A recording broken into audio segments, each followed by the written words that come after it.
கங்கையாறு தலையில் சுமக்கும் இறையனாறு. கங்கையாறு தலையில் சுமக்கும் இறையனாறு கொண்ட முகமாறு நின்ற படை ஆறு என்ற முருகன் ஆறு. அவர்கள் அடியாறு அகத்தியர் தமிழே உன் தலைநூலை பொதிந்த இடம் பொருணையாறு. வளரும் உனை வளர்த்த ஆறு அது வைகையாறு. அன்று ஔவையாறு, நேற்று பாரதியாறு, இன்னும் எவ்வளவோ கற்றாறு உனக்கு உற்றாறு உன்னை மேலும் பெற்றாறு. இதோ உன் காலடியில் கலக்க வரும் நான் ஒரு சிற்றாறு. மற்றாறு போல் இல்லை இவன் வெற்றாறு என்று அகத்தில் நினையாது. உயிரெழுத்து ஈராறு மெய்யெழுத்து மூவாறு தடையின்றி என் நாவில் வருமாறு தாயே நீ என்னாலும் பரிமாறு. பிறகு மற்றாறு போல இந்த சிற்றாறும் ஒரு நாள் வற்றாத வரலாறு. சீரோடும் சிறப்போடும் நடந்தேறி கொண்டிருக்கின்ற திருவண்ணாமலை புத்தக திருவிழாவிற்கு இன்றைய நிகழ்விற்கு தலைமையேற்று கடமை உணர்வின் காரணமாக விடைபெற்று சென்றிருக்கின்ற வணக்கத்திற்குரிய திருவண்ணாமலை உதவி காவல் கண்காணிப்பாளர் ஐயா சதீஷ்குமார் அவர்களே, வரவேற்புரை ஆற்றி எங்களை எல்லாம் நிகழ்வித்த மாவட்ட ஆட்சியினுடைய நேர்முக உதவியாளர் ஐயா கிருஷ்ணன் அவர்களே, நிகழ்ச்சியிலே நன்றி உரை ஆற்ற இருக்கின்ற வட்டாட்சியர் திருமதி பரிமளா அவர்களே, சிறப்புரை ஆற்றி அமர்ந்திருக்கின்ற மூத்தவர் ஐயா பாவலர் சொல்லினியன் அவர்களே, அன்பிற்கினிய எழுத்தாளர் அகரமுல்பன் அவர்களே, மேடையிலே இருக்கின்ற தொகுத்து வழங்கிக் கொண்டிருக்கின்ற சகோதரர் அவர்களே, அரங்கத்திலே வீற்றிருக்கின்ற பெரியோர்களே, உண்மையிலேயே நான் வியக்கக்கூடிய அளவிற்கு ஒரு ஒலிபெருக்கி வசதியை செய்து வைத்திருக்கிற என் அன்பு சகோதரர் இந்த ஒலிபெருக்கியுடைய உரிமையாளர் அவர்களே, உங்கள் எங்கே உங்கள் பாதங்களை கொஞ்சம் பாருங்கள். வந்து சேர்ந்திருக்கும் என் வணக்கம். உண்மையிலேயே ரொம்ப நெகிழ்வோடும் நான் மகிழ்வோடும் நின்று கொண்டிருக்கிறேன். மருத்துவர் சிவராமன் சொன்னதாக சொன்னார், இந்தியாவிலேயே தமிழ்நாட்டில் மட்டும்தான் மாவட்டங்கள் தோறும் இப்படி புத்தக கண்காட்சி நடத்தப்படுகிறது என்று. நானும் பல முறை குறிப்பிட்டிருக்கிறேன். இதுவரை நான் வெண்மை புரட்சியை பார்த்திருக்கிறோம், பசுமை புரட்சியை பார்த்திருக்கிறோம். ஆனால் இந்த அரசாங்கம்தான் அறிவு புரட்சி என்று ஒன்றை நடாத்தி கொண்டிருக்கிறது. உண்மையிலேயே புத்தகங்கள் மட்டும்தான், கல்வி மட்டும்தான் இந்த சமூகத்தை வளர்க்கும் என்பதில் தற்போது இருக்கின்ற நம்முடைய மாண்புமிகு தமிழக முதலமைச்சர் அவர்களுக்கு இருக்கின்ற நம்பிக்கைக்கு, அவர்களுடைய இந்த செய்கைக்கு சென்னையிலே இருக்கின்ற அவருடைய பாதங்களை நான் இங்கிருந்தே வணங்குகிறேன். இப்படிப்பட்ட நிகழ்வை தமிழகத்தில் முன்பெல்லாம் நடந்திருந்தால் இன்னும் நம் மக்கள் அறிவில் சிறந்தவர்களாக எப்பொழுதோ விளங்கியிருப்பார்களே என்கிற எண்ணம் தான் வருகிறது. அதே மாதிரி இந்த மாவட்டத்திற்கு கிடைத்திருக்கின்ற மாண்புமிகு அமைச்சர் அண்ணன் வேலு அவர்கள், நான் கூட சொல்லுவேன், எந்த படையையும் நீங்கள் ஏறெடுத்து பாருங்கள், வீரர்கள் கையில் தான் வேல் இருக்கும். திருவண்ணாமலையில் இருக்கிற திராவிட படையில் மட்டும்தான் வேலின் கையில் வீரர்கள் இருக்கிறார்கள் என்று நான் சொல்லுவேன். ஏனென்றால் அவர் பொதுப்பணித்துறை அமைச்சராக இப்பொழுது இருக்கிறார். அதே பொதுப்பணித்துறையில் 38 ஆண்டு காலம் பணியாற்றி ஓய்வு பெற்று அவர்தான் என்னை மறுபடியும் தமிழ் வளர்ச்சி துறையிலே நியமிக்க வேண்டும் என்று சொல்லி இந்த தமிழ் வளர்ச்சி துறையில் கல்லூரி மாணவர்களுக்கு இலக்கியத்தை கொண்டு சேர்க்க வேண்டும் என்று இளையோர் இலக்கிய பயிற்சி பாசறை என்கின்ற ஒரு அமைப்பை முதல்வரோடு கலந்து பேசி ஏற்படுத்தி அதனுடைய ஒருங்கிணைப்பு அலுவலராக என்னை நியமித்திருக்கிறார். அவர் என்னை நியமித்திருக்கிறார் எனக்கு அந்த பயன் இருக்கிறது என்பதற்காக அல்ல, கல்லூரி மாணவர்களுக்கு இலக்கியங்கள் தெரிய வேண்டும் என்று நினைக்கக்கூடிய ஒரு முக்கியமான ஒரு கருத்தை தன் இதயத்திலே சுமந்து கொண்டிருக்கிறவர்கள் அமைச்சராகவும் முதலமைச்சராகவும் நமக்கு கிடைத்திருக்கிறார்களே, அதுதான் இந்த மாநிலத்தினுடைய விடியல் என்று நான் கருதுகிறேன். நான் எந்த அரசியல் கட்சியும் சார்ந்தவர் கிடையாது, அது வேறு. என் மனதிலே பட்ட அந்த செய்தியை உங்களோடு பகிர்ந்து கொள்ள வேண்டும் என்று கருதுகிறேன். ஆக அப்படிப்பட்ட ஒரு பெருமை மிக்க இந்த திருவண்ணாமலையிலே இந்த புத்தக கண்காட்சியில் பேசுவதற்கு எனக்கு கிடைத்த வாய்ப்பிற்கு நான் மீண்டும் இறைவனுக்கும் தமிழுக்கும் நன்றி கூறுகிறேன். இங்கே மனம் மனமறியாவல் என்று நான் பேச வேண்டிய தலைப்பு அன்பிற்கினிய ஐயா சொல்லினி அவர்களும் சரி, அதற்கு பின் பேசி எழுத்தாளர் அகரமுல்பன் அவர்களும் அற்புதமான பல கருத்துக்களை நம் மனதிலே பதிய வேண்டிய கருத்துக்களை எடுத்து வைத்தார்கள். உண்மையிலேயே அன்பானவர்களே, எது வாழ்க்கையில் நம்மை நிர்ணயிக்கிறது? கல்வி நிர்ணயிக்கிறதா நம்மை, அல்லது நம்மிடம் இருக்கிற பணம் நம்மை பற்றி முடிவு செய்கிறதா என்று நீங்கள் பெரிய பட்டியல் போட்டால் கடைசியில் தான் நமக்கு தெரிய வரும் நம்முடைய மனம்தான் எல்லாவற்றிற்கும் அடிப்படையாக நம்மை நிர்ணயிக்கிறது என்கிற செய்தி. புஷ்பமாலிகா என்கிற புத்தகத்தில் கவியரசர் கண்ணதாசன் எழுதுவார். அப்பா மகனை பார்த்து கேட்பார், தம்பி, மீன்கள் நீரில் வாழ்வது உனக்கு ஆச்சரியமாக தோன்றவில்லையா? நாம் நிலத்தில் வாழ்கிறோம், மீன்கள் நீரில் வாழ்கின்றன, நீரில் மீன்கள் வாழ்வது உனக்கு ஆச்சரியமாக தோன்றவில்லையா என்று கேட்ட பொழுது மகன் சொல்வதாக கண்ணதாசன் சொல்லுவார், அப்பா, மீன்கள் நீரில் வாழ்வது எனக்கு ஆச்சரியமாக தோன்றவில்லை, ஆனால் தான் வாழ்கிற நீரிலேயே அது கொதித்து புலம்பாகிறதே, அதுதான் எனக்கு ஆச்சரியமாக தோன்றுகிறது. அதை எழுதிவிட்டு கண்ணதாசன் எழுதுவார், மீன்கள் எப்படி தான் வாழ்கிற நீரிலேயே கொதித்து குழம்பாகிறதோ அப்படித்தான் பல மனிதர்கள் தங்கள் மனங்களில் வரக்கூடிய எண்ணங்களிலேயே சிக்கி சிக்கி சீரழிந்து விடுகிறார்கள். தீதும் நன்றும் பிறதர வாரா என்று பதிவு செய்வார். இந்த கருத்தை தான் பழனி என்கிற படத்தில் தான் எழுதிய பாடலில் கவியரசர் பதிவு செய்திருப்பார். அண்ணன் என்னடா, தம்பி என்னடா, அவசரமான உலகத்திலே என்கின்ற அந்த பாடலில் சரணத்தில் கவியரசர் எழுதுவார், பெட்டை கோழிக்கு கட்டு சேவலை கட்டி வைத்தவன் யாரடா, அவன் 8 குஞ்சுகள் பெற்றெடுத்ததும் சோறு போட்டவன் யாரடா, வளர்ந்த குஞ்சுகள் பிரிந்த போதிலும் வருந்த நிலையே தாயடா, மனித ஜாதியில் துயரம் யாவுமே மனதினால் வந்த நோயடா. அதே கண்ணதாசன் இன்னொரு பாடலில் எழுதுவார், கடலளவு கிடைத்தாலும் மயங்க மாட்டேன், அது கையளவே ஆனாலும் கலங்க மாட்டேன், உள்ளத்திலே உள்ளதுதான் உலகம் கண்ணா, அதை உணர்ந்து கொண்டால் துன்பமெல்லாம் விலகும் கண்ணா. அந்த மனதில் நீங்கள் அறத்தை பதிவு செய்யுங்கள் என்றுதான் நகர முதல்வர் சொன்னார். அந்த மனம்தான் எல்லாவற்றிற்கும் அடிப்படை. ஜே கிருஷ்ணமூர்த்தி என்கிற தத்துவ ஞானியை ஒரு இளைஞன் சந்தித்தான். அவன் சொன்னான், ஐயா, என் தந்தை என்ன கல்வி கற்க வேண்டும் என்று விரும்பினாரோ அந்த கல்வியை நான் கற்றுவிட்டேன். என் தாய் எந்த பெண்ணை மணக்க வேண்டும் என்று நான் விரும்பினாலோ அந்த பெண்ணை தான் மணந்திருக்கிறேன். ஆனால் ஓவியன் ஆக வேண்டும் என்று எனக்கு இளம் வயதிலிருந்தே ஆசை, இதுவரையிலும் என்னால் ஓவியன் ஆக முடியவில்லையே என்று கேட்ட பொழுது ஜே கிருஷ்ணமூர்த்தி சொன்னாராம், உனக்கு பசி வந்தால் பிறரிடம் அனுமதி வாங்கிவிட்டு தான் நீ உண்கிறாயா? உனக்கு உறக்கம் வந்தால் பிறரிடம் அனுமதி வாங்கிவிட்டு தான் நீ உண்ண போகிறாயா? ஆக உண்பதிலும் உறக்கத்திலும் உன் மனதிலே இருக்கிறதே ஒரு உந்துதல். அந்த உந்துதல் ஓவியன் ஆக வேண்டும் என்கிற விஷயத்தில் இல்லை. ஓவியன் ஆக வேண்டும் என்கின்ற உந்துதல் உன் மனதில் இல்லாததுதான் நீ ஓவியன் ஆகாததற்கு காரணமே தவிர சுற்றி இருக்கிற சூழல் அல்ல என்று ஜே கிருஷ்ணமூர்த்தி சொன்னதாக சொல்வார்கள். அது எல்லாவற்றிற்கும் அடிப்படை மனம்தான் என்பதுதான் உண்மை. அலெக்சாண்டர் உங்களுக்கு தெரியும், 33 வயதில் இந்த உலகத்தில் 1/3 பகுதியை வென்றனர். ஆண்கள் அத்தனை பேரும் தங்களை மாவீரர்கள் என்று அழைத்துக் கொள்ள ஆசைப்பட்டாலும் வரலாறு 2 பேரைத்தான் அப்படி அழைக்கிறது. நெப்போலியனை மாவீரன் என்று அழைக்கிறது, அலெக்சாண்டரை மாவீரன் என்று அழைக்கிறது. ஆனால் நெப்போலியன் கூட வாட்டர்லூ என்கிற இடத்திலே நடந்த போரிலே தோற்று போனான். தான் சந்தித்த போர்க்களத்தில் கடைசி வரையிலும் தோல்வியை சந்திக்கிறார் ஒரே வீரன் அலெக்சாண்டர் என்று புகழ்கிறது. அந்த அலெக்சாண்டர் ஒரு முறை போருக்கு செல்வதற்கு முன்பு அந்த நாட்டிலே இருந்த மாசிடோனியாவில் இருந்த பிரபல ஞானி டயோஜெனிஸை போய் பார்த்தான். நான் படையெடுத்து செல்ல போகிறேன் என்று. அப்பொழுது டயோஜெனிஸ் வழக்கம் போது ஒரு நதிக்கரையிலே படுத்திருக்கிறார். அவர் பக்கத்திலே ஒரு நாய், எப்பொழுதும் இருக்கும் நாய் படுத்திருக்கிறது, அவரும் படுத்திருக்கிறார். டயோஜெனிஸ் போய் சொன்னானா, நான் உலகத்தை வெல்வதற்காக நான் படையெடுத்து செல்ல போகிறேன். உடனே அவர் கேட்டாராம், சரி, படையெடுத்து நீ உலகத்தை எல்லாம் வென்ற பிறகு அதற்கு பிறகு என்ன செய்ய போகிறாய்? அதற்கு பிறகு இந்த தேசத்திலே வந்து நான் நிம்மதியாக இருக்க போகிறேன் என்று சொன்னாராம். உடனே டயோஜெனிஸ் பக்கத்திலே இருந்த நாயை பார்த்து சொன்னாராம், எப்பா, நீ நானும் ஒரு அடி நிலத்தை கூட ஜெயிக்கலையே, நம்ம 2 பேரும் நிம்மதியா இல்லையா என்று நாயை பார்த்து கேட்டாராம். அதே டயோஜெனிஸிற்கு இருக்கிற பெருமை மக்கள் தனக்கு தரவில்லையே என்று அலெக்சாண்டர் ஒரு முறை நினைத்தானாம்.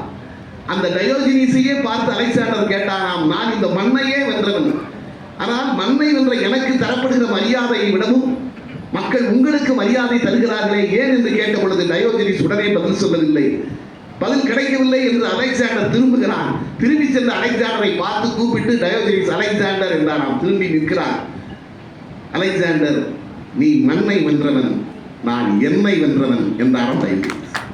அந்த என்னை வென்றவன் என்கின்ற இந்த மனதை வெல்லக்கூடியது இருக்கிறது. அதைத்தான் இந்த உலகம் மதிக்கிறது, அதைத்தான் இந்த உலகம் மதிக்கிறது. அகர முதல்வன் அவர்கள் வள்ளலாரை பற்றி சொன்னார். எனக்கு உடனே ஒரு கவிதை நினைவுக்கு வந்தது. சுரதா எழுதிய ஒரு கவிதை நினைவுக்கு வந்தது. ஓமை கவிஞர் சுரதா. உங்களுக்கெல்லாம் தெரியும், தமிழ்நாட்டில் கொண்டாடப்பட வேண்டிய கவிஞர்கள் ஒருவர் சுரதா இல்லையா? பாரதிதாசனுடைய பரம்பரையாக இருந்தாலும் அவருடைய சிந்தனைகள் எல்லாம் வேறுபட்டு இருந்தன. ஒரு வசனத்தை கூட, தான் திரைப்படங்களில் எழுதிய வசனங்களை கூட கவிதையாக எழுதி காட்டியவர் சுரதா. தொடாதே வஞ்சகி, நீ தொட்டால் விஷம் கூட செத்துவிடும். சுரதாவின் வசனம். தொடாதே வஞ்சகி, நீ தொட்டால் விஷம் கூட செத்துவிடும். கப்பல் அலைகளை கிழித்து செல்லலாம், அவற்றை அழித்து செல்ல முடியாது. அந்த அளவிற்கு ஒரு எழுத்து வன்மை இருக்கவர். அவர் ஒரு கவியர். அவர் ஒரு பாடல் பாடினார், ஒரு கவியரங்கம். புரட்சி கவிஞர் பாரதிதாசன் கவியரங்கத்திற்கு தலைமை, அவருடைய குரு. புரட்சி கவிஞர் பாரதிதாசனை கவியரங்க தலைவர் என்கிற முறையில் பாட வேண்டும் அல்லவா? சுரதா பாடுகிறார். அவர் பாடிய கவிதை, நிறுத்தத்தில் வெற்றி பெற்றான் ஆட்டனத்தி, நிதியளித்து வெற்றி பெற்றான் பாரி வள்ளல், திருத்தத்தில் வெற்றி பெற்றான் ஒட்ட கூத்தன், தீர்ப்புரைத்து வெற்றி பெற்றான் கரிகால் சோழன், வருத்தத்தில் வெற்றி பெற்றார் வடலூர் வள்ளல், வாழேந்தி வெற்றி பெற்றான் சேரலாதன், விருத்தத்தில் வெற்றி பெற்றான் கம்பன், விருத்தத்தில் வெற்றி பெற்றான் கம்பன், அந்த வெற்றியினை இவர் பெற்றார் என்னை போல, அந்த வெற்றியினை இவர் பெற்றார் என்னை போல என்று சொன்னார் சுரதா. அது அவருடைய குறும்பு. அது மட்டுமல்ல, இந்த பாடலை பாருங்கள். நிறுத்தத்தில் வெற்றி பெற்றான் ஆட்டனத்தி. ஆட்டனத்தி ஒரு கலைஞர், அவன் என்று சொல்கிறார். நிதியளித்து வெற்றி பெற்றான் பாரி வள்ளல், மன்னன் வள்ளல், அவனை அவன் என்று சொல்கிறார். திருத்தத்தில் வெற்றி பெற்றான் ஒட்டக்கூத்தன், அவன் ஒரு கவிஞன், அவனை அவன் என்று சொல்கிறார். தீர்ப்புரைத்து வெற்றி பெற்றான் கரிகால் சோழன், ஒரு மன்னன், அவனை அவன் என்று சொல்கிறார்.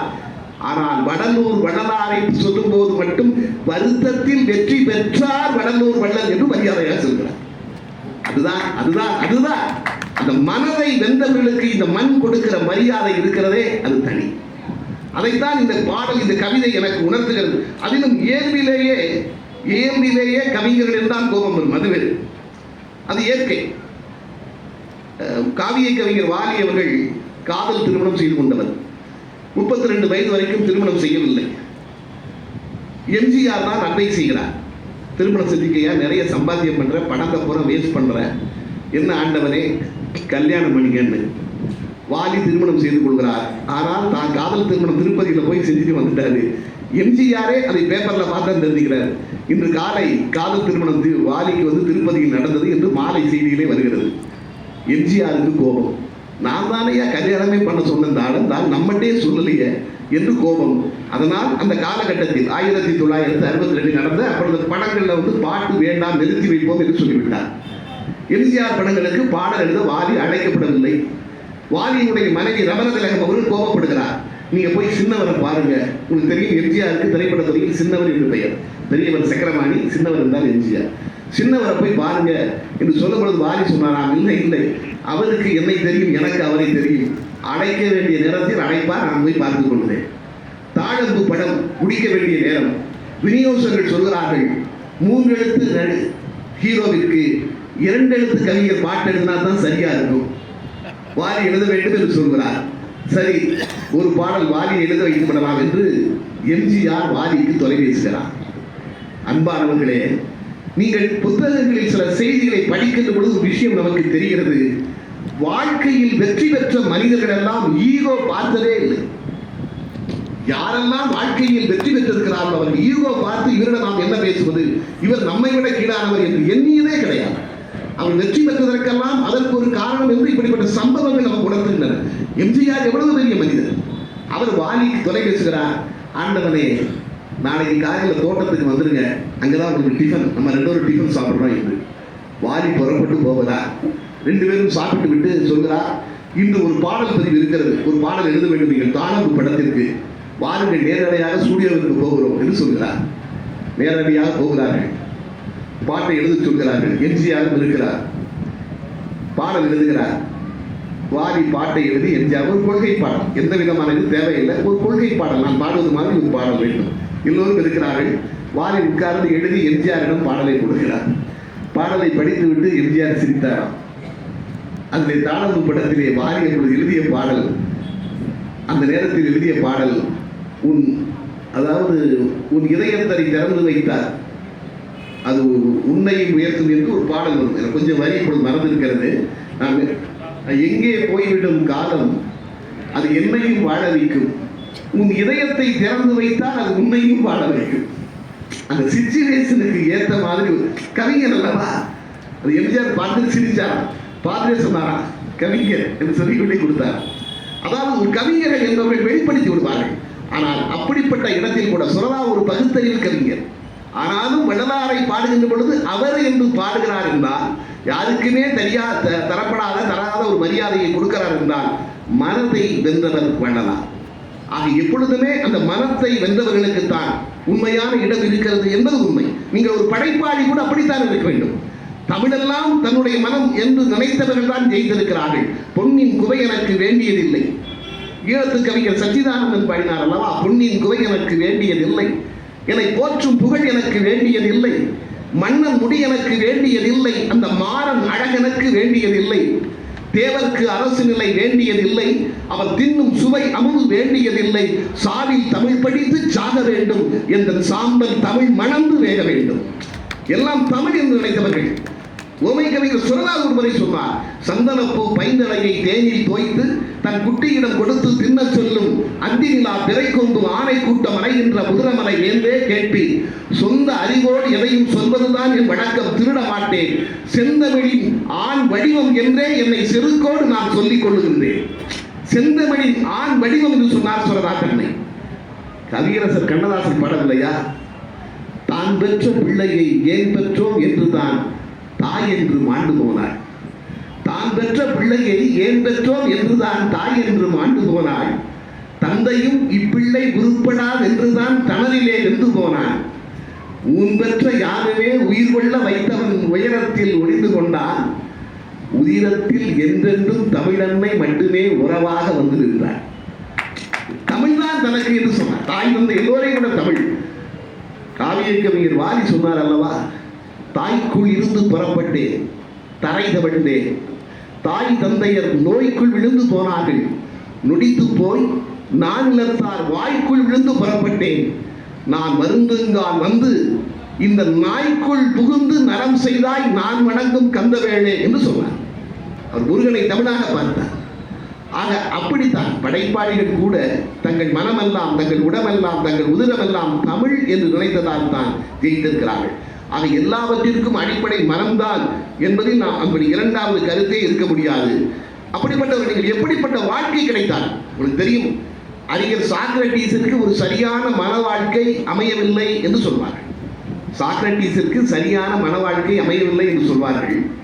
அது ஒரு சம்பவத்தை கூட குறிப்பிடுவார்கள். ஒரு இளைஞனுக்கு ஆசை, உங்களுக்கு கூட தெரிந்திருக்கலாம், திருமணம் செய்து கொள்ளலாமா என்று சாக்ரட்டீஸிடம் போய் யோசனை கேட்கிறார். ஐயா, நான் திருமணம் செய்து கொள்ளலாமா, நீங்கள் என்ன சொல்கிறீர்கள்? தத்துவ மேதை. ரெண்டு பேரும் உட்கார்ந்து பேசிக் கொண்டிருக்கிறார்கள் திண்ணையிலே. சாக்ரட்டீஸுடைய மனைவிக்கு எப்பொழுதுமே சாக்ரட்டீஸ் மீது ஒரு கோபம். இப்படித்தான் இளைஞர்கள் இவரை தேடி தேடி வருகிறார்கள்.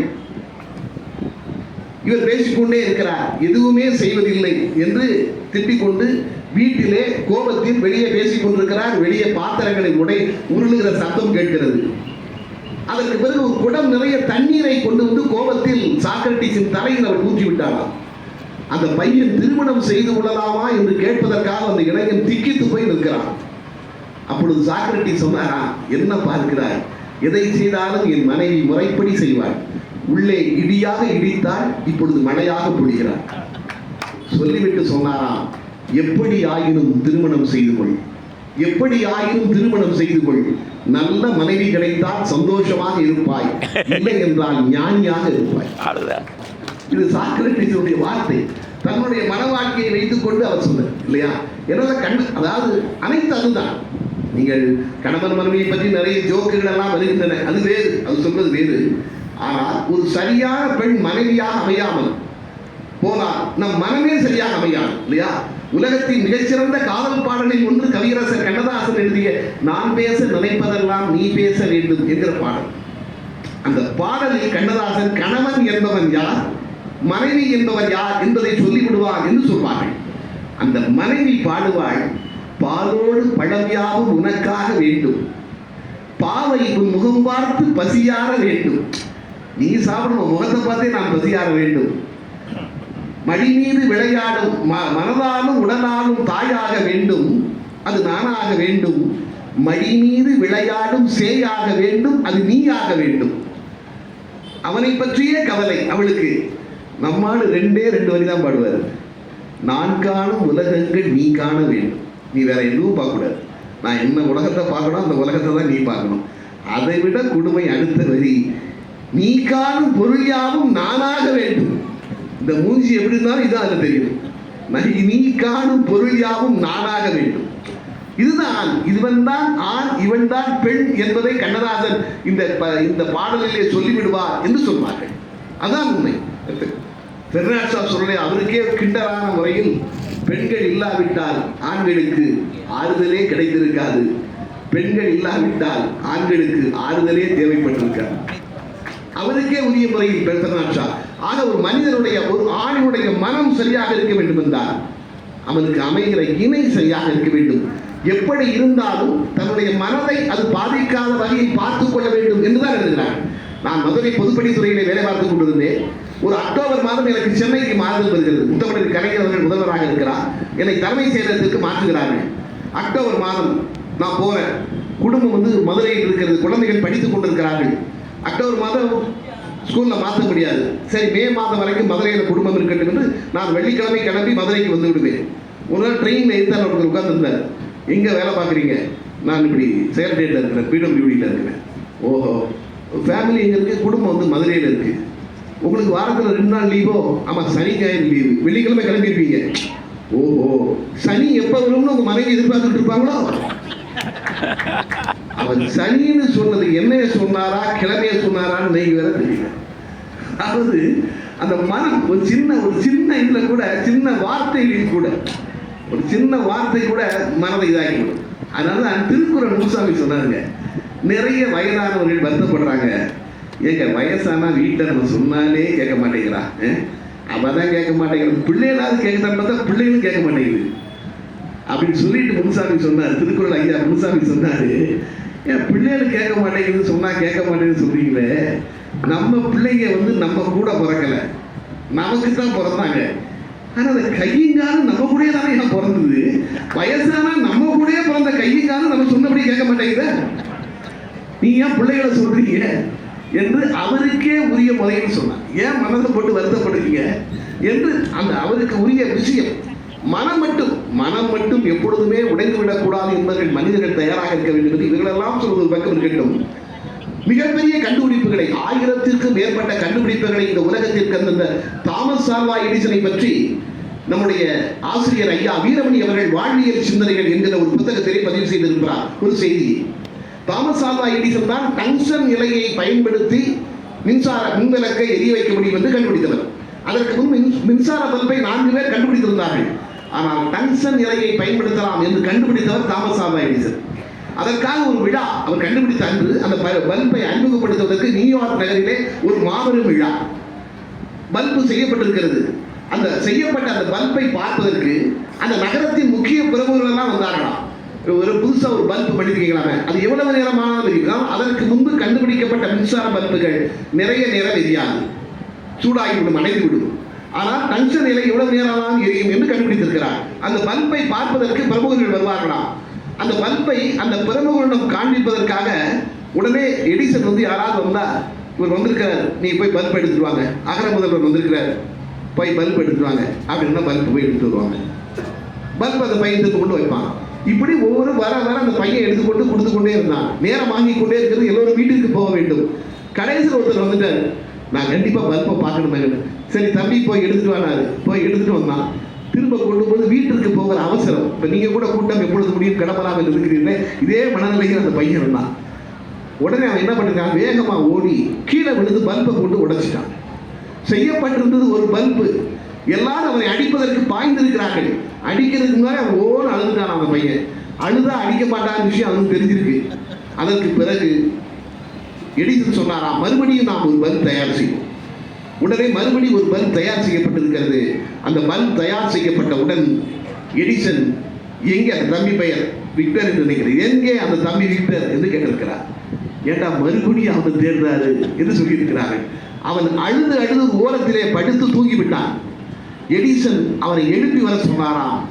அவன் கையிலே அந்த மின்சார பல்பை கொடுத்து, தம்பி இதை கொண்டு போய் அலமாரியில் வைத்து விட்டு வா என்று சொன்னாராம்.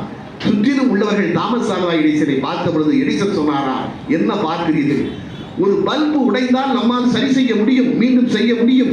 ஆனால் ஒரு இளைஞரின் மனம் உடைந்தால் நம்மால் மீண்டும் சரி செய்ய முடியாது என்று சொன்னார். இது கதை அல்ல, இது சம்பவத்தை வாழ்வியல் சிந்தனைகள் என்கின்ற புத்தகத்தில் ஐயா வீரமணி அவர்கள் பதிவு செய்து வைத்திருக்கிறார். நீங்கள் நினைத்து பாருங்கள். ஆக மனம் என்பது எவ்வளவு அவசியம் என்று நமக்கு தெரிகிறது. அதுதான் ஏனென்றால் ஒரு படைப்பாளியாக இருந்தால் கூட அவருடைய மனதை பொறுத்துத்தான் படைப்பே அமைகிறது. ஒரு படைப்பாளியாக இருக்கிறார், இப்படி அகரபுதன் எப்படி பார்க்கிறாரோ அப்படித்தான் அவருடைய கதை. அவர் பாணியில் என்னால் பார்க்க முடியாது. இப்ப கவிதையே நான் எழுதுகிறோம், அவர் எழுதுகிறார், அது வேறு இது வேறு. அது நவீனமாக அது வேறுமாக போகும். நாங்கள் திராவிட வடிவம் என்று எழுதுகிறோம்.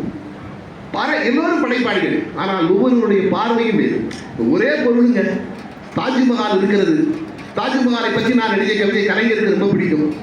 தாஜ்மஹால் உங்களுக்கு தெரியும், மும்தாஜை புதைத்த இடத்திலே கட்டப்பட்டிருக்கிறது. நான் எழுதுகிறேன், புதைத்தது ரோஜா, மும்தாஜ் நிறம் அப்படி. புதைத்தது ரோஜா, முளைத்தது மல்லிகை. தாஜ்மஹால் அது வெள்ளை நிறத்திலே இருக்கிறது. இது என்னுடைய பார்வை. அதே தாஜ்மஹாலை கவிப்பேரரசு வைரமுத்து பார்க்கிறார். அவர் எழுதுகிறார், வா காதலி, நாம் கட்டப்போகும் காதல் மாளிகைக்கு இந்த பணிக்கு தாஜ்மஹால் ஒரு படிக்கல் ஆகுமா என்று பரிசீலிக்கலாம். தாஜ்மஹாலையே படிக்கல் ஆகிற மாதிரி ஒரு மாளிகை கட்டது, அது அவருடைய பார்வை. அதே தாஜ்மஹாலை ஒரு ஏழை கவிஞன் பார்க்கிறான்.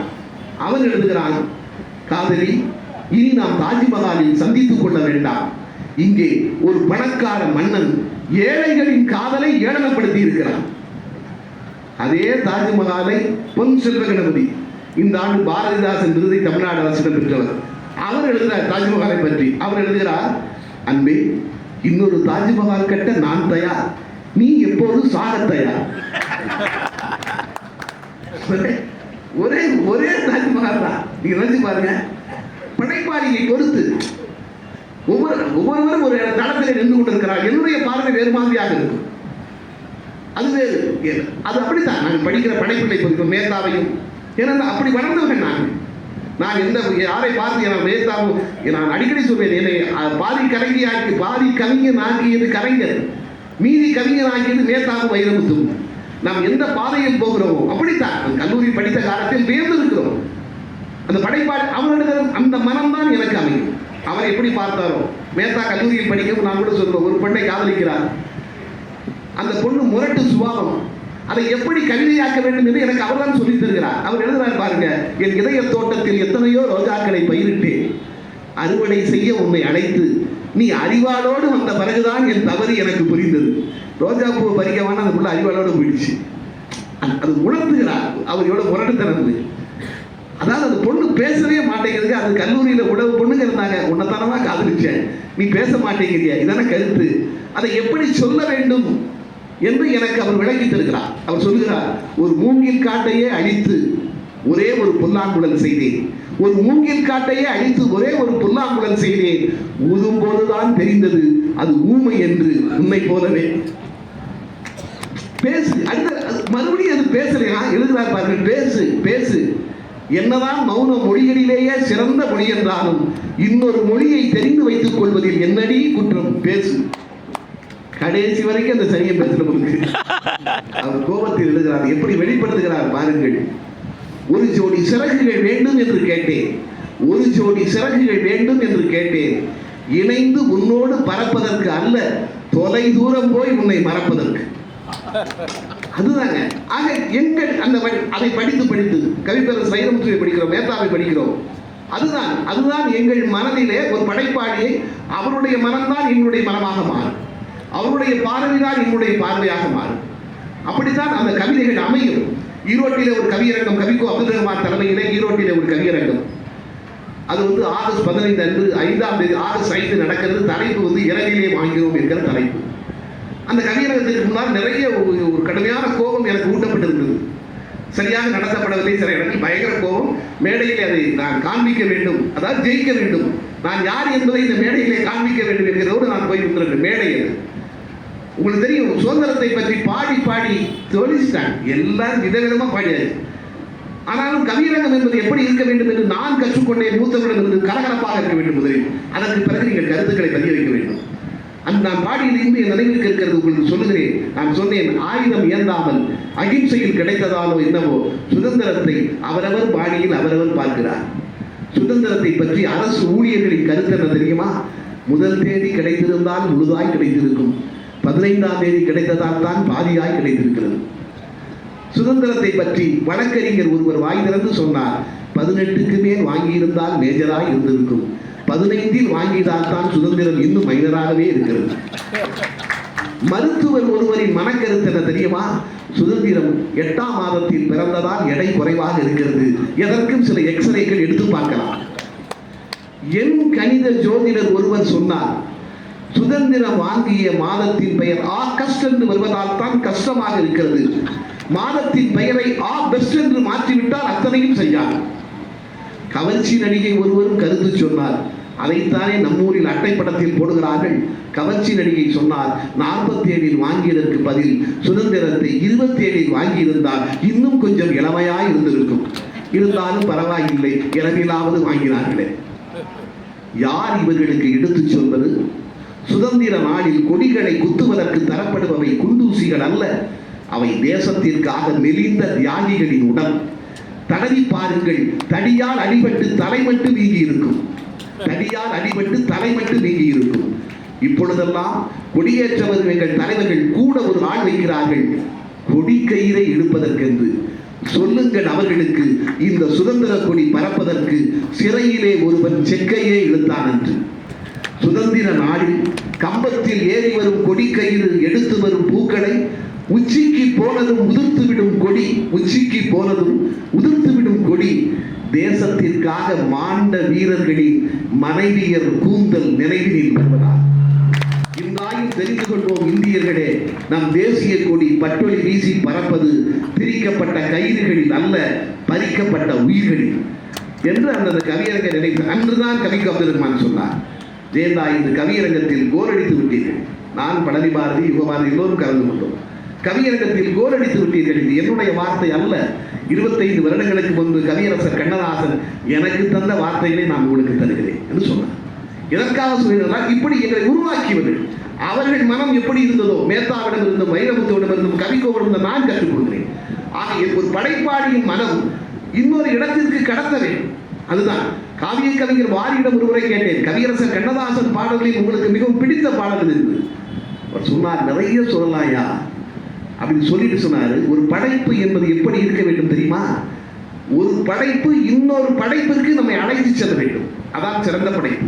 இதை படிக்கின்ற பொழுதே இன்னொன்றை நாம் படிப்பதற்கு அந்த படைப்பு நம்மை தூண்ட வேண்டும் சொல்லிவிட்டு சொன்னார். அதற்கு ஒரு பாடல் உனக்கு உதாரணம் சொல்கிறேன் சொல்லிவிட்டு, நிலவை பார்த்து வானம் சொன்னது என்னை தொடாதே, சவாலே சமாளி படத்தில் கவியரசர் எழுதிய பாடலை சொன்னார்.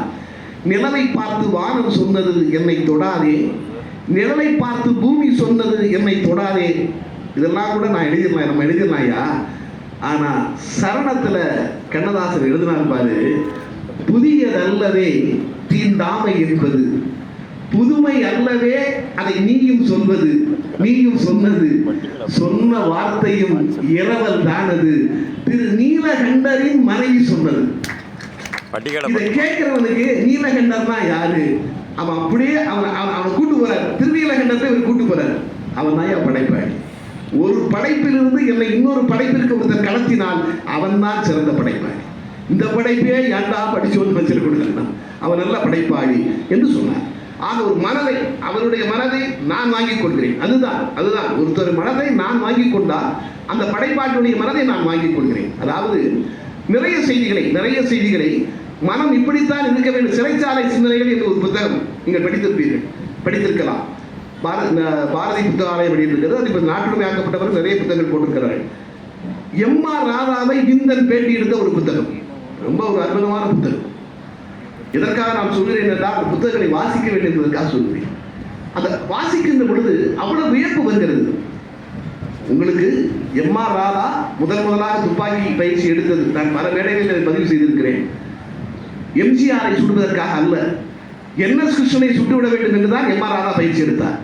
கலைவாணர் என்.எஸ். கிருஷ்ணனை கொண்டுவிட வேண்டும் என்றுதான் எம்.ஆர். ராதா பயிற்சி எடுத்தார். அதை அவரே சொல்லுகிறார், அவரே இந்திரனிடம் சொல்கிறார். இழந்த காதல் என்று ஒரு நாடகம், அதிலே வாய்ப்பு தரப்படவில்லை, அது திரைப்படமாக ஆக்கப்படுகிறது. அந்த இழந்த காதல் நாடகத்தில் ஜெகதீஷ் என்கிற பாத்திரத்தில் எம்.ஆர். ராதா நடிக்கிறார். அவ்வளவு பெரிய வரவேற்பு மக்களிடத்திலே. ஆனால் அதை படமாக ஆக்குகிற பொழுது என்.எஸ். கிருஷ்ணன் எம்.ஆர். ராதாவை அந்த இடத்தில் பயன்படுத்த வேண்டாம் என்று முடிவு செய்து அந்த தியேட்டர் மேனேஜர் சொன்னாரா, இனிமேல் எம்.ஆர். ராதாவை இந்த நாடகத்தில் போடாதே, இந்த இடத்திற்கு வேறு நடிகரை நடிக்க வை. சில நடிகரை நடிக்க வைக்கிறார்கள், டி.எஸ். பாலையா கூட அதில் ஒருவர். ஆனால் யாருடைய நடிப்பை மக்கள் ஏற்றுக்கொள்ளவில்லை. தியேட்டரில் வந்து நாற்காலியெல்லாம் உடைத்திருக்கிறார்கள். எம்.ஆர். ராதாவிற்கு கோபம் இருக்கிறது. இதற்கு மூல காரணம் என்.எஸ். கிருஷ்ணன் கலைவாணர் கொன்றுவிட வேண்டும் என்று உளுந்தூர்பேட்டையிலே துப்பாக்கி வாங்கி கொண்டு பயிற்சி எடுத்தார். அப்படி விந்தன் கேட்கிறார், துப்பாக்கி பயிற்சி எடுத்தேன் என்று சொல்கிறீர்களே, துப்பாக்கி குண்டு சத்தம் கேட்கும், காவலர்கள் வரவில்லையா, சத்தம் கேட்டு வந்திருப்பாங்களே என்று சொன்ன பொழுது எம்.ஆர். ராதா சொல்கிறான், வந்தார்கள், நாங்கள் நாடகத்திற்காக பயிற்சி எடுக்கிறோம் என்று சொல்லி அனுப்பிவிட்டேன். ஒரு நாள் எம்.ஆர். ராதா உட்கார்ந்து இருக்கிறார். ஒரு மனிதனுடைய மனதை பற்றி சொல்வதற்காக சொல்கிறேன். எம்.ஆர். ராதா உட்கார்ந்து இருக்கிறார். திடீரென்று கதவு திறக்கிறது. என்னடா, என்னை சுடணும் துப்பாக்கி பயிற்சி எடுத்துக்காம நான் நேரிலே வந்துட்டேன்டா என்று சொல்லி கலைவாணர் என்.எஸ். கிருஷ்ணன் உள்ளே வருகிறார். எம்.ஆர். ராதா எதிர்பார்க்கவே இல்லை என்.எஸ். கிருஷ்ணன் இந்த இடத்துல. எம்.ஆர். ராதா முன்னால் வந்து நிற்கிறார். என்னை சுடணும்னு சொல்லி துப்பாக்கி பயிற்சி தான் எடுத்துட்டு இருக்காம பக்கத்திலே வந்து நிற்கிறேன்டா, சுடுறது ஈஸியா இருக்கும்டா, சுடுடா. அப்படி எம்.ஆர். ராதா ஒன்றும் பேச முடியவில்லை, இருக்கிறார்.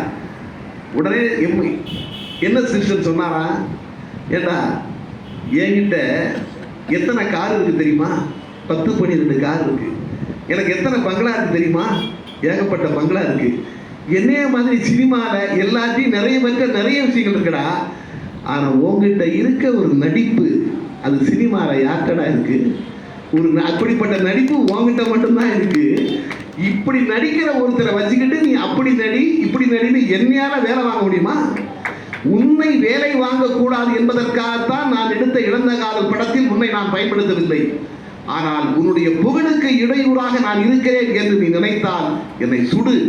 ஒரு நண்பருடைய கையால் சுடப்பட்டு சாவதை விடவும் பெரிய பாக்கியம் ஒன்றும் கிடையாது, இருக்கிறேன் என்று சொன்னார். எம்.ஆர். ராதா சொல்கிறார், கதறி கதறி அழுதேன். கலைவாணரை கட்டி பிடித்துக் கொண்டு தவறாக நினைத்து விட்டேனே, இவரை கதறி கதறி அழுதேன் என்று அந்த புத்தகத்திலே பதிவு செய்கிறார். ஒரு மனிதனுடைய மனம் எப்படி இருக்க வேண்டும் என்று இந்த இடத்திலே கலைவாணர் நமக்கு கற்றுத் தருகிறார். அதனால்தான் கண்ணதாசன் பாடினார், அவர் இறந்தபோது தப்பியே பிறந்த நெஞ்சம், கலைவாணரை பாடினார். தப்பியே பிறந்த நெஞ்சம், தாய் நெஞ்சம், பிள்ளை நெஞ்சம், செப்பரும் கொடையின் நெஞ்சம், தேனிலே தோய்ந்த நெஞ்சம், இப்புவி உடனால் மட்டும் பிறர் காணா நெஞ்சம் என்று கண்ணதாசன் வந்து அவருடைய எண்ணத்தை, அவருடைய நெஞ்சத்தை பாடினார். ஒன்றாய் இருந்த காலம் ஐயோ, ஒன்றாய் தெரிந்த காலம் என்னை உருக்குலைக்கின்றது ஐயோ என்று முடியும். கடைசி முடிக்கும் போது சொல்வாரு, கருகிய சடலத்தோடு கலந்து நான் சொந்திடாமல் இருப்பதேன் என் நெஞ்சம் பாவி நெஞ்சம் என்று கண்ணதாசன் முடிப்பார். ஆக கவியரசர் அப்படி கொண்டாடுகிறார் என்றால் அவருடைய மனம், அது சம்பவம் அதாவது ஆச்சரியமாக இருக்கின்றதுங்க.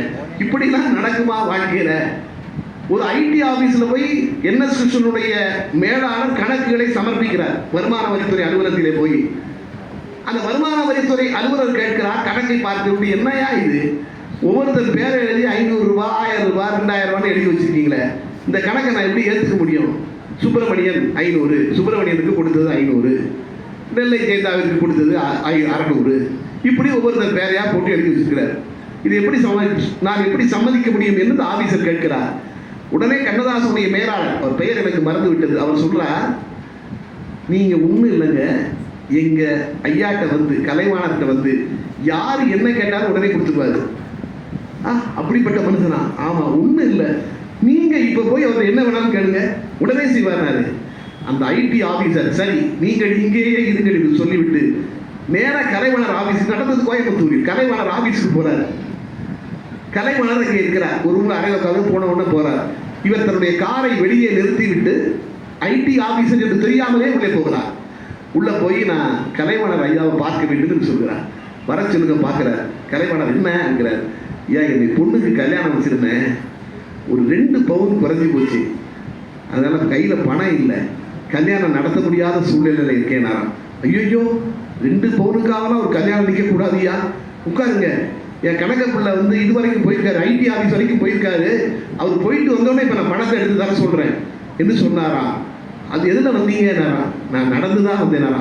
என் கார்லேயே உங்களை கொண்டு விட சொல்கிறேன், உட்காருங்க என்று சொன்னவுடன் அந்த ஐடி ஆஃபீஸர் கலைவாணனுடைய கைகளை பிடித்து கொண்டு, மன்னிக்க வேண்டும் ஐயா, உங்கள் கணக்கப்பட்ட கொண்டு வந்திருக்கார அந்த ஐடி ஆஃபீஸர் நான் தான், நான் நேராக அங்கேருந்து தான் வரேன். உங்களுக்கு சொன்னார், எதை கேட்டாலும் நீங்கள் கலைவாணர் செய்வார் என்று சொன்னார். நான் நம்பவில்லை, ஆனால் இப்பொழுது நான் முழுமையாக நம்புகிறேன்.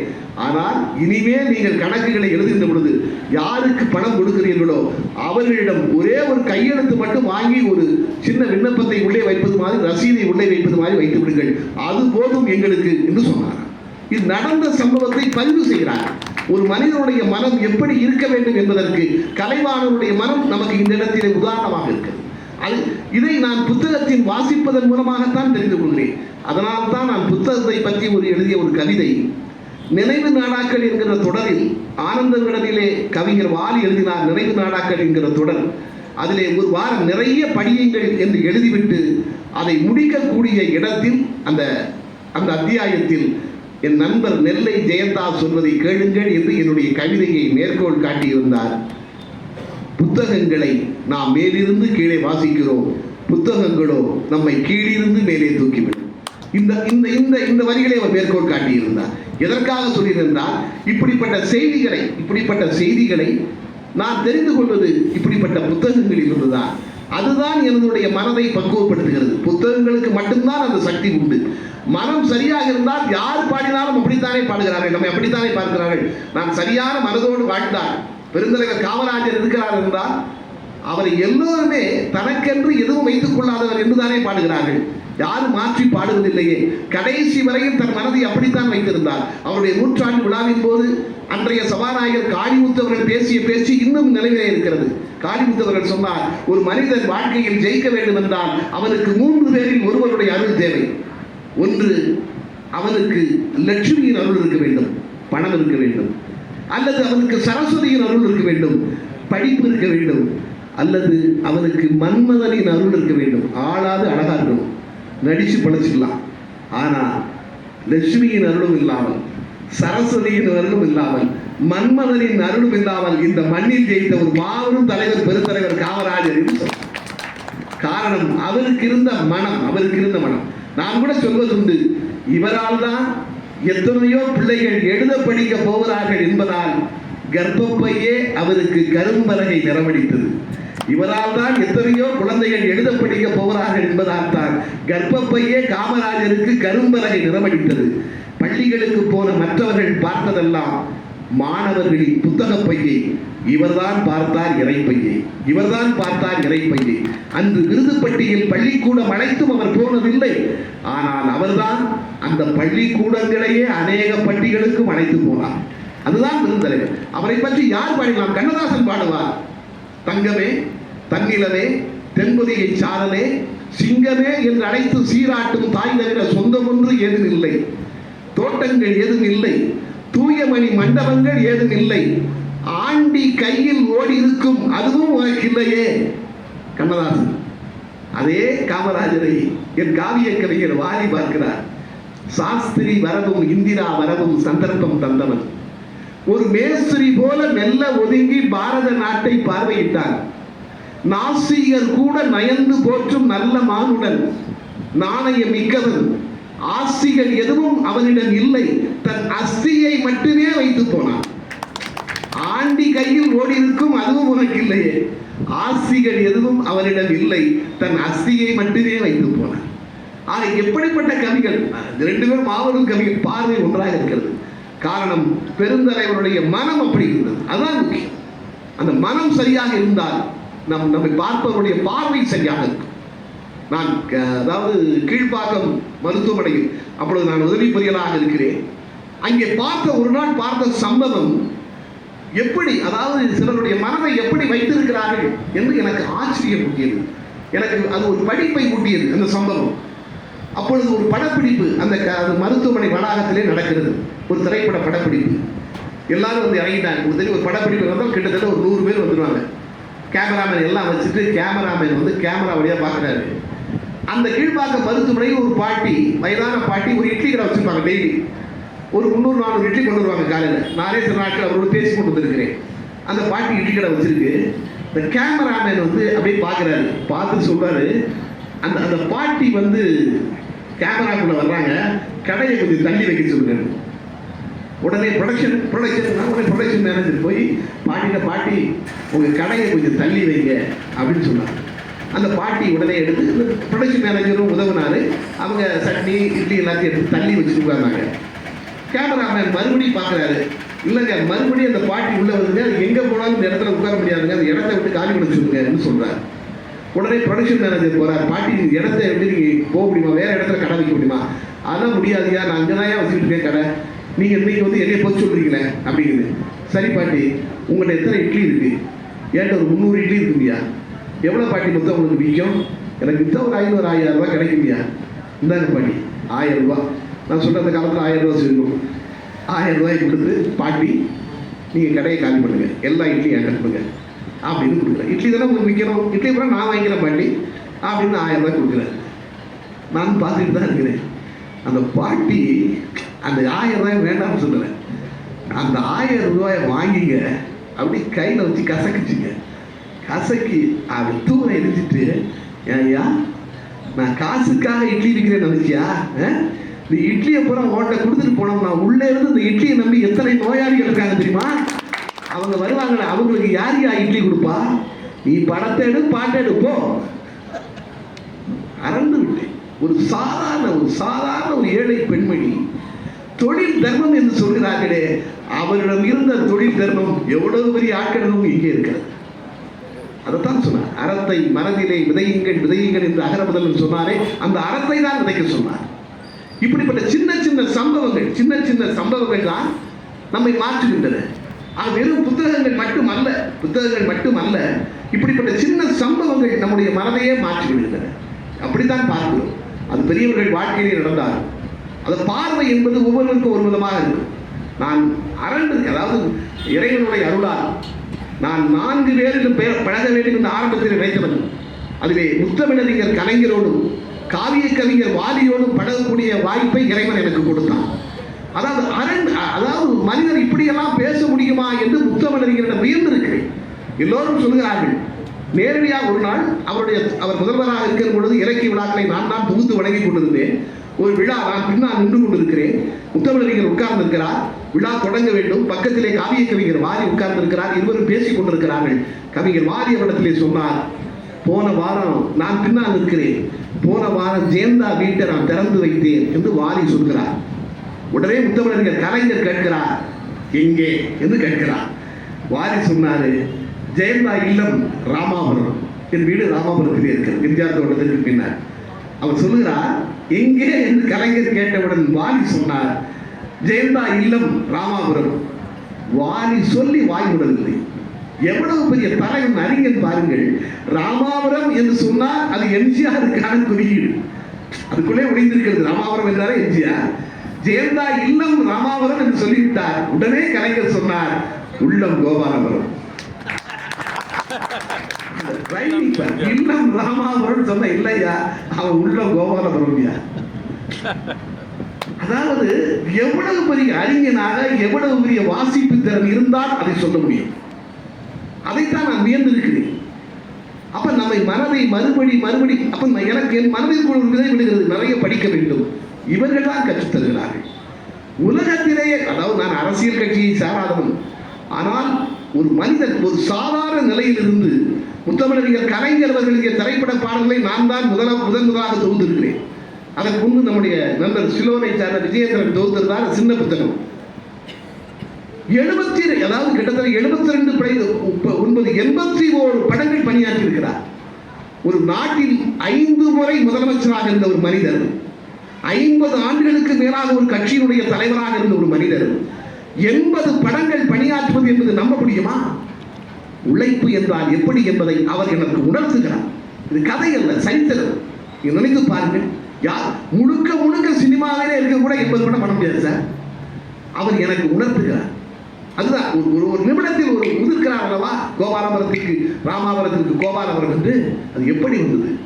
படிக்கிறார், எழுதுகிறார்களே. மாடர்ன் டேட்டஸை பற்றி முதலாளி என்று ஒரு புத்தகம் வந்திருக்கு, வாங்கி பாருங்கள். வானதி பதிப்பகம். யாருக்குமே கிடைக்காத நாற்காலி. Modern theatre சரிவர் C.R. சுந்தரம் உட்கார்ந்து பேசுகின்ற பொழுது எல்லோரும் நின்று கொண்டுதான் பேச வேண்டும். அதில் எழுதுகிறார்கள், அது கட்சிக்காரர் யாரும் எழுதிய புத்தகம் அல்ல, ரங்கசாமி என்கிற பத்திரிகையாளர் எழுதிய புத்தகம். வாங்கி படித்து பாருங்கள். அதில் எழுதுகிறார்கள், யாருக்குமே கிடைக்காத நாற்காலி ஒரே ஒருவருக்கு மட்டும் கிடைக்கும், ஒரு இளைஞருக்கு மட்டும் கிடைக்கும். T.R. சுந்தரத்தின் முன்னால் எல்லோரும் நின்று கொண்டுதான் பேச வேண்டும். அவர் வந்தால் மட்டும் நாற்காலி போடப்படும். அவர் T.R. சுந்தரத்தை விட வயதிலே பெரியவரா இல்லை, அவர் 25 வயது இளைஞர். T.R. சுந்தரத்தை விட பெரிய பணக்காரரா இல்லை. அந்த மாடர்ன் தியேட்டர்ஸில் மாதம் 500 ரூபாய் சம்பளம் வாங்கக்கூடியவர். T.R. சுந்தரத்தை விட அவர் வேறு பதவியிலே பெரிய பதவியிலே இருக்கிறார் இல்லை, அவர் கட்சியிலே இருக்கிறார். ஆனால் கட்சியிலே ஒரு கவுன்சிலர் பதவியிலே கூட கிடையாது. இன்னும் சொல்ல போனால் அந்த நேரத்தில் அவர் பெயரை சொன்னால் பலருக்கு தெரியாது. T.R. சுந்தரத்தின் முன்னால் நாற்காலி கொடுக்கப்பட்டிருக்கிற ஒரே இளைஞர், அவருடைய பெயர் மு. கருணாநிதி என்று எழுதியிருக்கிறார். இது கட்சிக்கான பிரச்சாரம் அல்ல, நான் சொல்லுகிறேன். அதாவது ஒரு மனிதன் வாழ்க்கையிலே உழைத்தால் உயர முடியும். நினைத்து பாருங்கள், எந்த பின்புலமும் கிடையாது, தன் தமிழை மட்டும் நம்பிய வாழ்க்கையை உயர்ந்தவர். அவர் எழுதினார், சுந்தரத்தின் நெஞ்சுக்கு நெஞ்சு எழுதுவார், சுந்தரத்தின் முன்னால் 2 பேருக்கு நாற்காலி கிடைக்கும், ஒன்று எனக்கு, இன்னொரு புரட்சி கவிஞர் பாரதிதாசனுக்கு. நாற்காலி கொடுக்கப்படவில்லை என்கிற பொழுது பட்டுக்கோட்டை கல்யாண சுந்தரம் தான் T.R. சுந்தரத்தை மரியாதை கொடுத்து மரியாதை வாங்குவோம் என்று சீட்டு கொடுத்தார். அதுக்கப்புறம் பட்டுக்கோட்டைக்கு நாற்காலி கொடுக்கப்பட்டது. அந்த புத்தகத்திலேயே இருக்கிறது, முதலாளி புத்தகத்திலே இந்த செய்தி இருக்கிறது. M.S. விஸ்வநாதன் ஒரு புத்தகம் எழுதுகிறார், அதில் எழுதுவார், அவர் பட்டுக்கோட்டை சத்தம் போட்டாங்க, ஐயா அந்த ஆட்டை போய் இப்படி சீட்டு கொடுத்த, அந்த ஆள் கட்டி வச்சு அடிச்சாலும் அடிச்சிடும் ஐயா, அப்படி ஆளுமை மிக்கவர். அவர் கொடுக்கிறார் என்றால் அதுதான் கலைஞர் எழுதுவார், T.R. சுந்தரத்தின் முன்னால் எனக்கு நாற்காலி கிடைக்கும், ஆனால் எனக்கு தெரியும் அந்த நாற்காலியில் உட்கார்வது நான் அல்ல, என்னுடைய தமிழ் என்று எழுதுவார். ஆக ஒரு மனிதர் எந்த இடத்தில் இருந்தாலும், நமக்கு அரசியலுக்கும் சம்பந்தமே கிடையாது, ஆனால் ஒவ்வொரு வாழ்க்கையில் எப்படி முன்னேறுகிறார்கள் என்பதை அந்த புத்தகங்கள் எனக்கு சொல்லித் தருகின்றன. அது என்னுடைய மனதை பக்குவப்படுத்துகிறது.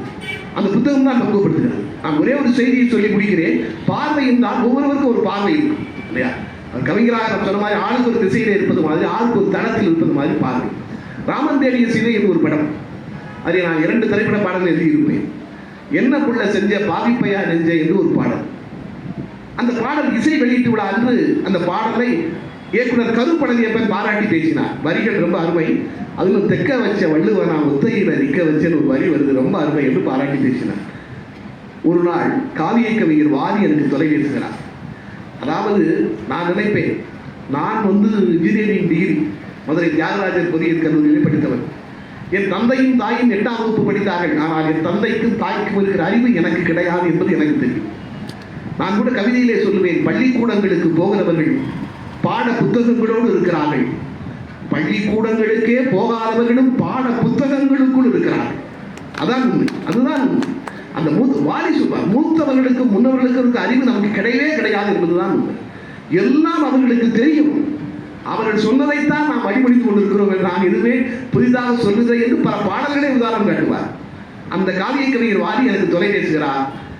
ராமன் தேடி இந்த படத்தில் பாட்டை கேட்டையா, நல்லா இருந்தது அந்த பாட்டு, அது என்னையா சிச்சுவேஷன் கேட்டேன். ஐயா படத்தில் நிதின் சத்யா ஒரு திருடன், ஒரு வீட்டுக்கு திருட வர்றான். அங்கே ஒரு அழகான பொண்ணை பார்க்குறான். பார்த்த உடனே அவளை காதலிக்க ஆரம்பிக்கிறான். அவள் இவனுக்கு அட்வைஸ் பண்ணுறான். அதனால திருடனை விட்டுட்டு ஆட்டோ ஓட்டுறான். அவள் காலேஜில் படிக்கிறான், இவன் ஆட்டோ ஓட்டுறான். இவன் அவளை காதலிக்கிறான், அவள் மறுக்கிறான். இந்த மறுக்கிற நேரத்தில் பாட்டு வருது. என்னையா ஆடுதுன்னு பல்லவி என்ன ஆடுதுன்னு, என்ன புள்ள செஞ்ச பாவிப்பையா நெஞ்ச, பார்க்கையில் சொக்க வச்ச, பறக்கத்தான் ரெக்க வச்ச, திக்க வச்ச திணற வச்ச, திசையத்தான் உணர வச்ச, தெக்க வச்ச வள்ளுவனா ஒத்தையில் நிற்க வச்ச அப்படின்னு எழுதுன. யானை நல்லா இருக்கியா, ஏன் வள்ளுவனை கொண்டு வந்து இடத்துல போட்டேன் அப்படின்னாரு. ஐயா படத்தினுடைய கதை கன்னியாகுமரி மாவட்டத்தில் நடக்கு. அதனால கன்னியாகுமரி மாவட்டத்தில் இருக்கிற ஏதேனும் ஒரு விஷயம் பல்லவிலையும் வேணும் சரணத்திலையும் வேணும்னு மியூசிக் டைரக்டர் வித்யாசாகர் சொன்னார். அதனால் சரணத்தில் ஒன்றை பார்த்த வேளை உடம்பு செங்க சூட, திருப்பரப்பு அருவியா நீயே வந்தாயே அப்படின்னு திருப்பரப்பு அருவியை வச்சேன். பல்லவியில் வள்ளுவன் தனியாக நிற்கிற மாதிரி என்னையும் நீ வாழ்க்கையில் தனியாக நிறுத்திட்டியே அப்படின்னு சொல்கிற மாதிரி வச்சேன்.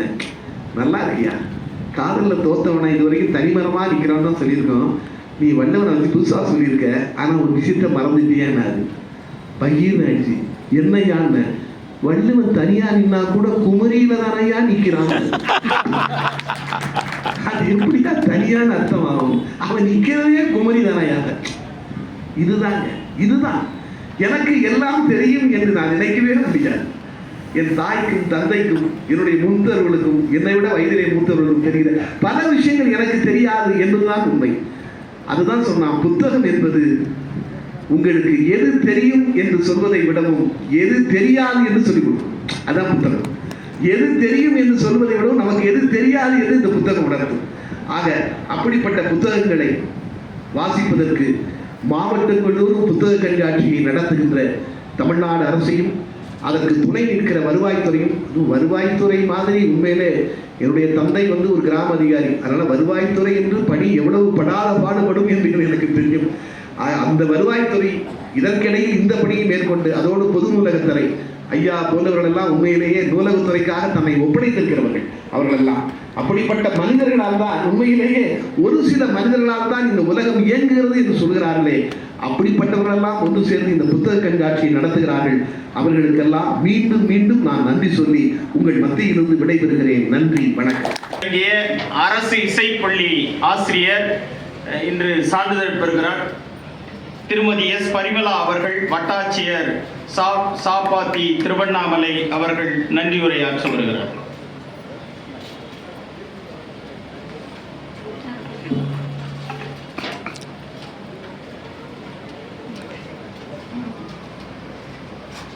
புத்தகம் அகம் உள்ளம் உள்ளத்தில் உள்வாங்கியதை உருக்கெடுத்து உங்களுக்கு நன்றி உரை வரவேற்புரையாற்றிய மாவட்ட ஆட்சியரின் நேர்முக உதவியாளர் வளர்ச்சி வாசித்தல் வாசிப்போம் நேசிப்போம் என்று சிறப்பாக நிகழ்ச்சியை ஆற்றினார். அடுத்ததாக தலைமையாற்றிய உதவி காவல் கண்காணிப்பாளர் ஐயா அவர்கள் புத்தகம் மூலதனம் தெரியாத பொருளும் என்ற தலைப்பின் கீழ்